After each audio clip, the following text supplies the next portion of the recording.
өзіміз 5 адам, қалғандардың бәрі адасқан. Бұл Құранның бәрі геометрия емес. Радикалды идеология бұл күрделіліктің бәрін примитивке айналдырады. Айтады, бұл қиналма сен. Бұл Құранның бәрі геометрия емес, оқып, үкім шығарып, әрекет жасай бер. Мыналар сенің бауырларың, мыналар сенің жауларың. Екі категория. А негізінде ол адамның өмірінде, мысалға 5 досы болса, бір ары кетсе бір 5 қарсылас оппоненті бар шығар. Қалған 8 миллиард адам оның шаруасы жоқ ол адаммен. Бірақ радикалды идеология келеді, ана дихотомияны орнатып тастайды. Өзіміз 5 адам, қалғандардың бәрі адасқан. Тура бұл солай секілді, енді хариджиттер туралы бір жақсы оқиға бар. Екі хариджит Кағбаның маңайында тауап жасап жатыр екен.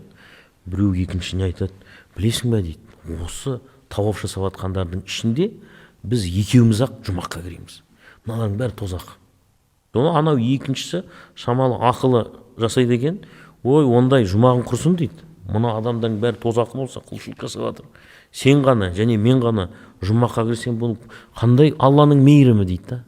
Көрдіңіз бе? Сол үшін бұл радикалды идеология дүниетанымды, әлемнің бейнесін өте бір примитивті деңгейге түсіріп тастайды. Ол жеңіл жастарға,